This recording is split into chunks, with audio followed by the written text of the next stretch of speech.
Hello, my wonderful, beautiful friends, guys. Welcome back to r/EntitledPeople, where you know the deal. People think they're owed everything because they're special. And in today's episode, holy moly, guys, we're dealing with rude Karens, the worst coworker ever, the worst parents ever, and one OP tells a story about the time a thieving manager tries to frame an innocent employee. And you can only guess what happens. Guys, it's quite the lineup today. I hope you enjoy the stories, don't shake your heads too much, and as always, you can send or link your posts to this email right here. Let's dive in. This happened probably 17 or 18 years ago. I worked driving a truck for a propane delivery company. It was crappy, hard work, and I hated it. By the end of what was usually a long day, I was bagged. I just wanted to go home, often never even bothering to take off my coveralls before heading home. On this particular day, I stopped around the corner from my work to get gas for my car. I often stopped at this place, so I knew most of the employees. After filling my car and paying for fuel, I was gonna leave, and that's when I decide to give my windows a squeegee. As I'm doing this, a woman in a big new Mercedes pulls in, and she tells me, fill it up and check the oil, while popping her hood. Of course, I don't realize she's talking to me, so obviously I ignore it. The woman again says, hey, you, yes you, fill it up and check the oil. I just look at her and say, I'm sorry, I don't work here, this is my own car. Now, this is where a person that isn't a piece of crap usually says, I apologize, I thought you worked here. And I would reply, no problem, honest mistake, but this isn't a full-serve station. But that's not what happened. The woman gave me a look up and down, and she looked judgingly at my not-so-nice car. And she says, I don't have time for this. Just fill it up and check the oil, now. And immediately she walks inside the store, obviously not listening to my reply. I just stood there a bit dumbfounded, and I was about to leave when I was hit with an epiphany. I opened her hood, grabbed some motor oil that I had in the cab, and I dumped it in her washer fluid tank. I then closed the hood and drove off. About 4 or 5 days later, I stopped at the station to grab a drink when I was working, and the guy behind the counter, who I talk to pretty regularly when I'm in there, asked me if I heard what happened. He then proceeds to tell me the story about this psycho woman that came in the day before. She was screaming about getting some employee fired for putting oil in her washer fluid. It was some guy who works here and he was wearing blue. The employee told her he had no idea who she was talking about, and then she screamed that they were playing dumb and then proceeded to throw a tantrum. A smile starts to spread across his face as he's telling the story. He then looks at my coveralls and it dawns on him and he says, holy crap, it was you, wasn't it? He then reaches over the counter to high-five me. He just flatly told her, we aren't a full-serve station. Nobody pumps gas here. She bitched out the manager on duty as well. And when they didn't know who it was, they just said, ma'am, you probably told somebody who's not an employee to fill your car. There's nothing we can do. She then proceeds to escalate things to the point the police had to be called. Okay, now that's one I've never heard before. Motor oil in the windshield wiper fluid tank. And for all who are curious, OP did pop into the comments to add that yes, the oil got all over her windshield, and no, it did not cause a major accident or anything like that, thankfully. But yeah, I never understand why people react to, I'm not an employee, with anything but, oh, I'm so sorry, let me try someone else. Also, you gotta admire OP's restraints in not putting the oil in something that would cause expensive damage, like the transmission or coolant or something. Okay, so this is not one of my proudest moments, but it felt really good. I was a grocery store cashier, and I had been one for almost 2 years when this happened. And with being a cashier, you deal with a lot of entitled people. At the time, I was job hunting and planning on quitting anyways, so I was kind of playing it fast and loose with my filter. Our store was a bag-your-own-groceries place, but if it was really slow or the customer really needed help, I had no problem helping them, but it wasn't a part of my job and we did not have baggers. With that said, it was extremely busy on this day. The only people on cash were me and my supervisor, and we each had a lineup of 10 people deep. Now, this customer in question was a frickin' nightmare customer that pushed all of my buttons. The guy wasn't using a divider, so his crap got mixed up with the next person. He didn't label the bulk nut item, so I had to send a shelf stalker back to get the code. And the guy was talking on the phone obnoxiously while I was trying to tell him his total. If that wasn't bad enough, the guy threw money all over my counter, sending coins rolling everywhere instead of placing it in my open hand. So the guy pays, and he's got about 6 items. I push his stuff to the end of the counter and then toss a plastic bag on top, and then move on to the next customer. I just wanted to be done with him. Well, this ignorant guy, gets off his phone and he starts screaming at me saying, "Hey, you!" I reply, "Yes." He then proceeds to say, "Why did you not bag this? Do your job." Me, scanning the next customer's groceries and talking to him, say, "I'm sorry, we're super busy, but there's a bag right on top you can use." He then says, "That's not right."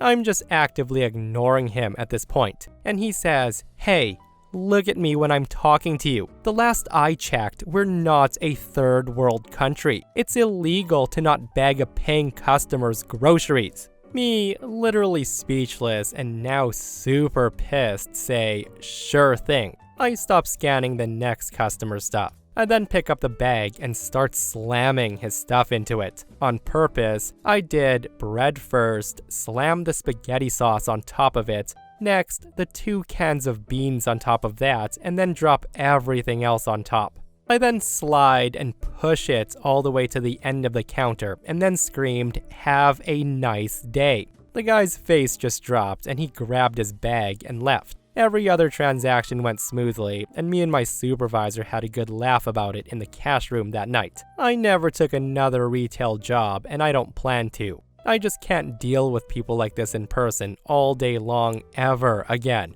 That is absolutely epic what OP did. Enjoy that crushed bread, sir, as a-hole tax. I only wish OP responded with, "Well, sir, I'll have you know it should be illegal to be an idiot a-hole customer like yourself." And seriously, in my opinion, I think everyone should have a retail job just once in their life to know what it feels like to be on the other side of things. Like, this dude's probably never served anyone in his life, because if he had, I'm pretty sure he would have acted much differently towards OP. So way back in 2001, I was a naive 19-year-old working retail at a picture framing place. The management of our little shop consisted of our manager Jenny, the assistant manager Nick, and me, the third key. And for those who don't know, a third key is literally that, a third person with keys. I had the ability to open and close the store and act as a manager on duty. But if Jenny or Nick was there, I was just a regular employee. Of course, the names are changed to protect the not-so-innocent. So that said, Jenny was an awesome manager. Middle-aged, but cool. She'd had a lot of fun in the 70s, and she wasn't shy about telling us her hilarious stories. She was also kind of like the shop mom, and she made cookies, and she was always in tune with people's emotions. She always knew the right thing to say to make me feel better, and she was a fountain of real-world wisdom. Everyone loved her. She was also an artist, and her work was starting to pick up steam. That, combined with the onset of some health issues, made her decide that retail work wasn't for her anymore. We were all really sad, but definitely understood. Now, Nick was just a college kid, and he definitely didn't want to be promoted to manager.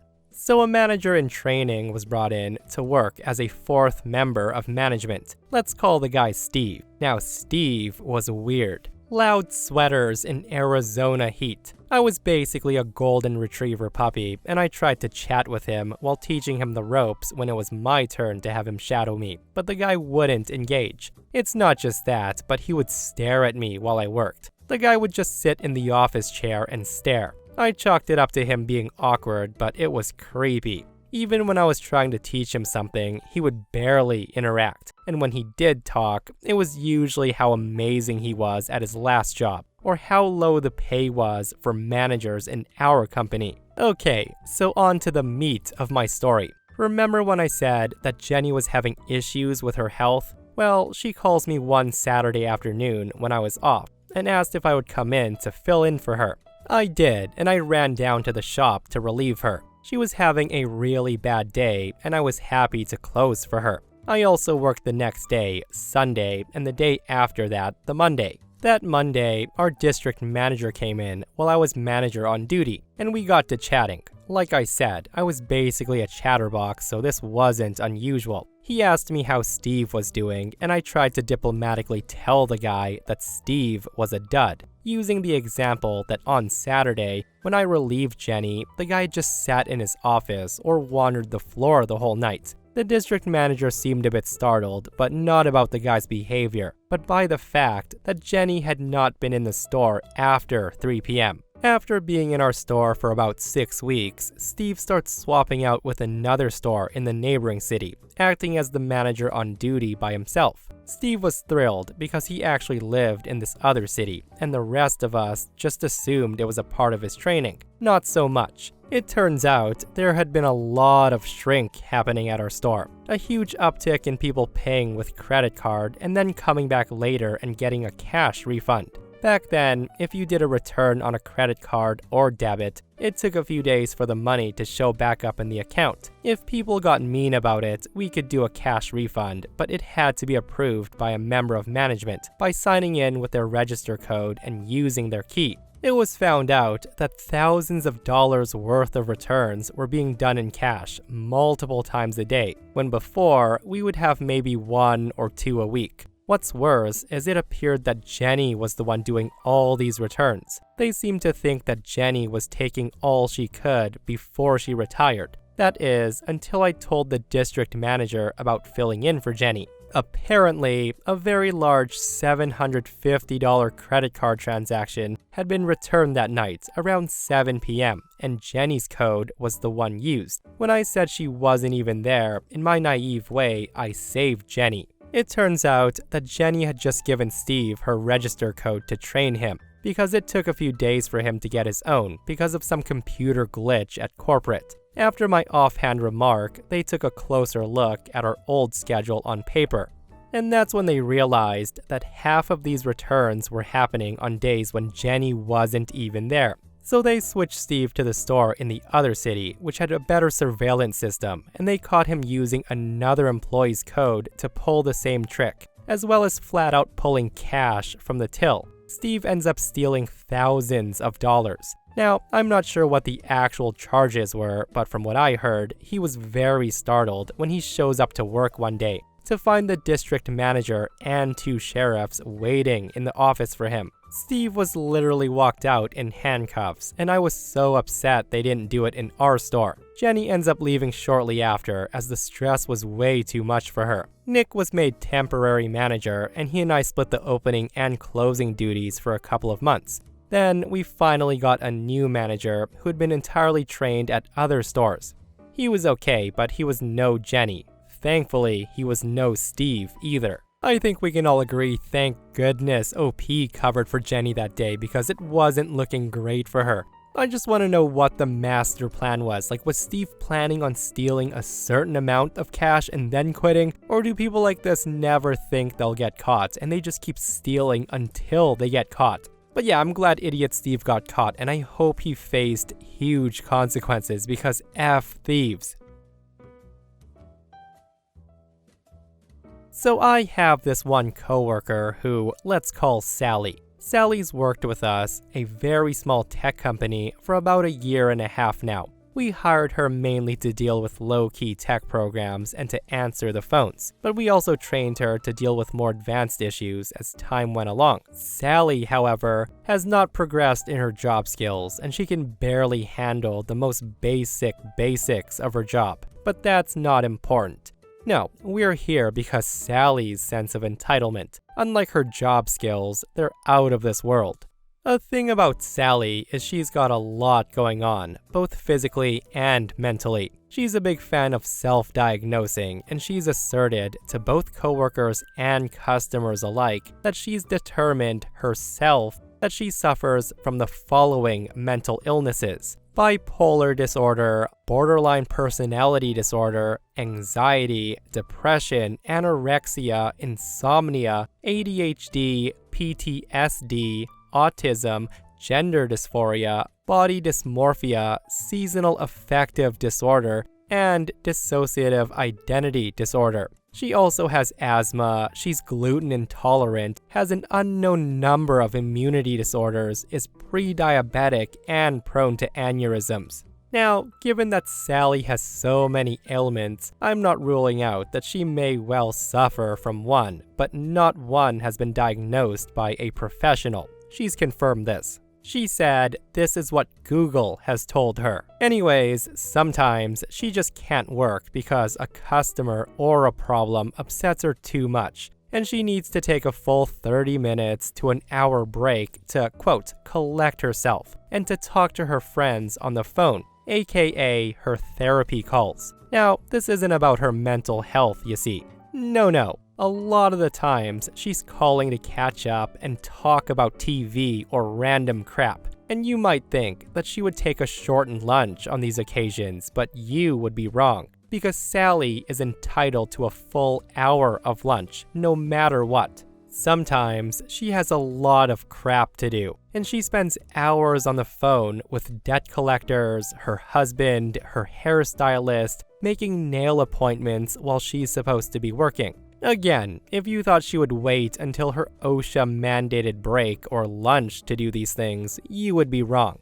But fret not. Sally's not so inconsiderate as to always have these conversations in our small office space. Luckily, she has her very own break room in which to take her therapy calls and personal calls. It's specifically reserved for her because she's quite loud. So loud that she can be heard clearly from behind the closed door of her break room.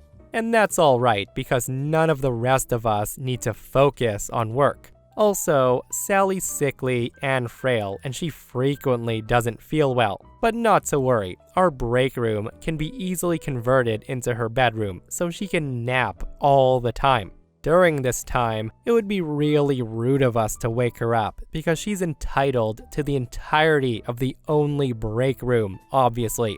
Now, if you thought that was bad, on at least 2 occasions, she's come into work, I'm pretty sure hungover, from a night of partying, and she vomited into her trash can. But good thing Sally's vomit doesn't stink, because she waits until the night janitors get there to clean it up. She won't get rid of it herself. The second time she threw up, she left early that day because she just couldn't handle the smell. I don't blame her, neither could we. At least for all of her faults, Sally's a good communicator. She makes sure to let all of us in the office know, and everyone on the phone, how she's doing in great detail. She loves to overshare. Customers are always thrilled to know how she can't focus on their issue because she stayed up all night playing the latest video games, or watched the latest #1 movie on Netflix. As you can tell, our boss isn't really in the office all that often. Yeah, the post ends right there, guys, but what a train wreck by the sounds of it. Like, how in the world Sally still works there is beyond me, because with all the things that OP was listing, she's quite literally gotta be the worst employee ever. Like, at this point, it sounds like she's just showing up to work and collecting free money.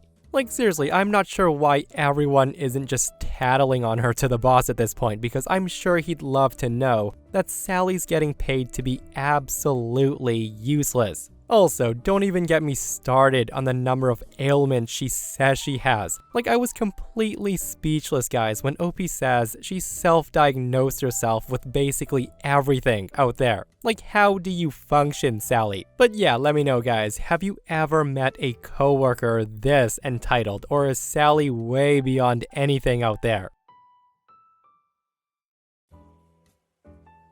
We bought our house that we're in 8 years ago. 2 months ago, my husband passed away from cancer. We were financially secure, but when we moved in, we started meeting the neighbors after we were settled in. There was this one little girl who was about 4 years old. As she got to know us, she started spending a lot of time with us. We took her on dinners, shopping, and parks, all that stuff. The little girl even spent the night with us. I spoiled her and I got her so many treats and clothing and gifts. We then met her older sister, who's around 10 years old, who then starts asking for the same things, which I kept giving them, like sodas, snacks, and food. She soon starts bringing her other friends over. I finally decide to put a stop to her and her friend, and I told them I'm cutting off this gravy train because I have to go shopping more often than I wanted to. It was getting old, and I even complained to the parents, hoping that they'll stop their kids, but of course they didn't. So 3 years ago, the older sister, Rebecca, asked me what I'm buying her for Christmas this year.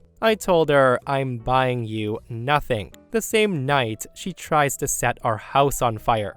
I was gonna call the cops, but the mother said that would be too extreme, and she begged me not to and said she'll deal with her and she won't be allowed to go anywhere for 2 months, and she'll take away her phone, etc. I saw her going everywhere the same day and the days following. 5 days after I talked to the mom about it, Rebecca sends me a text message asking for $15. No apologies, nothing. Just straight up, do you have $15 you can give me? I forward the text to her mom, and nope, nothing. So I stopped acknowledging her when I saw her anywhere. I just ignored her. She then starts tossing things in our swimming pool. My husband told them that he was done with their child, and he put security cameras around the house. She's got major anger issues. She then tried to get her guy friends to take out the cameras, and of course we saw that. We called the cops and showed them the proof. They then talked to the boys, who said Rebecca had offered to let them feel her up if they damaged our cameras. That's when my husband said if they ever come close to our home or vehicles again, they will be carried away in a body bag, which scared them. The family rented their house out and they moved far away, but 6 months ago, they moved back to their house.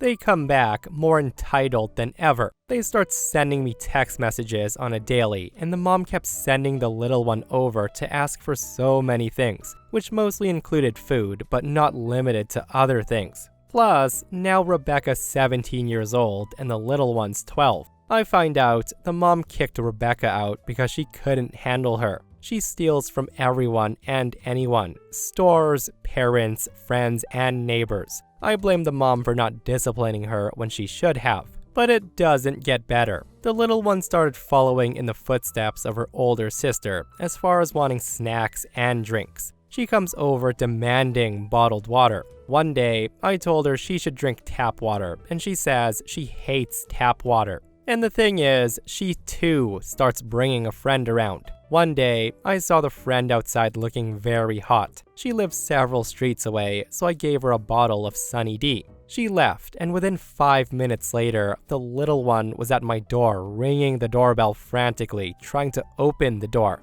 I was watching from the cameras. They left, but as I'm watching, she took her much younger friend's juice and she pours it all out. And I heard her loudly say, "If I don't get one, you don't get one." Again, it's gotten old. 2 days later, they both come to my door in the guise of checking on me. But when I didn't offer them anything to drink, they start chanting, "I want Dr. Pepper. I want a Dr. Pepper." That's when I told them, both your parents work, just ask them to buy it for you. That evening, they saw a DoorDash delivery come to my place. We had gotten KFC, and immediately they're at my door demanding I share. I told her we only got enough food for my daughter and I and my son, and there was no chicken. They then throw a tantrum and run home. Now, the mother's very aware of these demands that her kids make from the other neighbors. She's been separated from her husband for many years. And the thing is, she can buy high-end designer handbags, get her nails done, all that stuff. But aside from giving her kids basic food to survive, she doesn't get them anything extra. She thinks the other neighbors will do that. I'm grieving over my husband's death, and these people are now asking me for firewood for a gathering that they are gonna have. It's not my job to do that. I don't know what to do because after telling them so many times to stop and that we're not rich enough to feed the neighbors, they don't stop. I don't want to sell my house. They're freeloaders. The mom asked me to sell her our older van on a payment plan, but I refused to sell it. I'm emotionally attached to it because that was my husband's commuter van. It's only 2 months since he's been gone, and I'm not ready to part with any of his things for now. Any advice? Yeah, living next to people like that has gotta be one of the worst things ever. Like, how can you enjoy your home anymore? And for Opie to feel like there's nothing she can do and that she might have to resort to selling her home makes me so sad. Also, kids who run around the neighborhood begging from strangers are in danger. Like, OP is awesome, but there's a lot of dangerous people out there. And I know it's a reach, but that mom has got to step up and be a mom. Like, how do you even get out of that mentality though? The mentality of, I love to spend thousands of dollars on designer handbags, but F my kids. And a lot of people in the comments are suggesting child protective services. This person comments, stop answering the door, block her number, maybe call CPS for a wellness check. Maybe that will be enough for the mom to tell the kids to back off. You may need to be very clear with the kids that they're no longer welcome on your property and send it in a letter to mom. That was the most popular comment in the post with over 1,400 upvotes, guys. But yeah, let me know what you would do if you were in OP's situation. And you know what they say, give a person an inch and they take a mile. But that's entitled people for you. Guys, I hope you enjoyed today's stories. If you did, hit that thumbs up. And if you're not subscribed, consider subscribing so you don't miss these crazy stories. And if you missed yesterday's episode on the channel, it's an r/malicious compliance episode where OP teaches his Karen dad a lesson that he'll never forget. Guys, go check it out if you haven't, and myself and Stevie Boy will see you guys in the next one. We love you.